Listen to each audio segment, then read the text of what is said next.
coronavírus tem se espalhado pelo mundo e não se fala de outra coisa nas últimas semanas. De fato, embora a mortalidade direta em decorrência da infecção não seja tão alta, a sobrecarga do sistema de saúde causa grandes preocupações, por isso todo cuidado é pouco. É melhor pecar pelo excesso de cautela a baixar a guarda e sofrer as consequências. Então, é só seguir o que as autoridades têm recomendado e pedir a Deus que esse flagelo anunciado passe logo. Depois virão outros e outros e outros, como bem sabemos.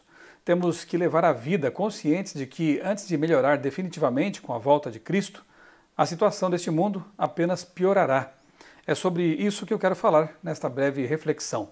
Ontem minha esposa e eu fomos levar nosso filhinho a um parque aqui na cidade, a fim de que pudéssemos brincar um pouco. Infelizmente, havia som alto no local e foi inevitável ouvir aquelas músicas que tornaram bem desagradável um momento que deveria ser alegre.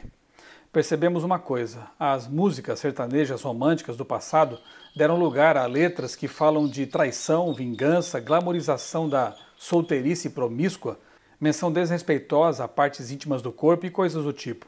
As pessoas estão tão acostumadas com esses conteúdos musicais que parecem nem mais se importar com a degradação. Minha esposa fez uma pesquisa alguns dias atrás. Ela verificou a quantas anda a produção de filmes românticos. Ficou surpresa ao perceber que romances entre homens e mulheres quase sempre envolvem traição ou então algum grau de desprezo ao casamento e à família tradicionais, bíblicos. Assim como vem acontecendo nas músicas, o romantismo deu lugar a um erotismo exacerbado, animalesco e mecânico. Curiosamente, os romances homossexuais, e há vários desse tipo atualmente, são os que mais vêm valorizando o amor romântico. Esse estado de coisas me fez lembrar o ótimo livro Nossa Cultura ou O que Restou Dela, do psiquiatra inglês Theodore Dalrymple, pseudônimo do Anthony Daniels, autor mais do que necessário para entender o tempo em que estamos vivendo. No livro, ele fala sobre a imundície moral, espiritual e emocional que tomou conta do mundo e engendrou prazeres passageiros e sofrimentos prolongados. Nas páginas 281 e 282, lemos o seguinte, abre aspas, a revolução sexual provocou, acima de tudo, uma alteração na sensibilidade moral, na direção de um consistente embrutecimento dos sentidos, dos sentimentos, pensamentos e comportamento, fecha aspas. Dalrymple não é um homem religioso, por isso suas análises e seus ótimos livros tratam os temas da perspectiva de um intelectual conservador e realista, que infelizmente só fui conhecer anos depois de meu tempo de universidade. Ele trata desses temas sem o viés bíblico, que o ajudaria a reconhecer a origem de toda essa desgraça.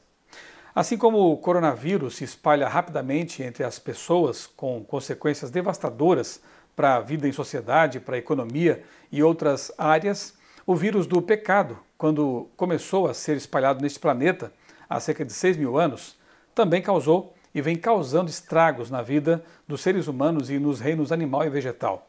Morte, dor e sofrimento mancharam o plano original do Criador. O remédio? Álcool 70%, máscaras, confinamento, nada disso resolve, evidentemente.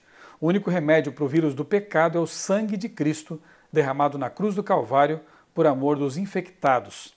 Unicamente esse sangue purifica a mente, o coração, o ser todo. Estamos num mundo que afunda, que cava o fundo do poço cada vez mais. Precisamos estar aqui um pouco mais, mas não podemos ser daqui. Somos cidadãos da pátria celestial, embaixadores do reino de Deus.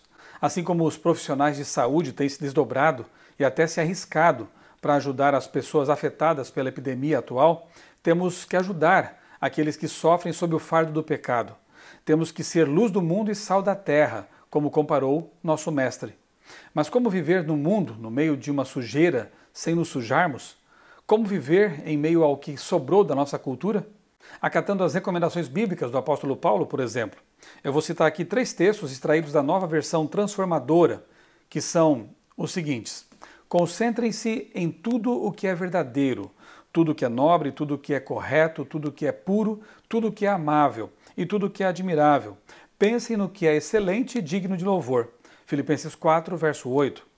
Vistam toda a armadura de Deus para que possam permanecer firmes contra as estratégias do diabo e resistir ao inimigo no tempo do mal. Efésios 6, versos 11 e 13.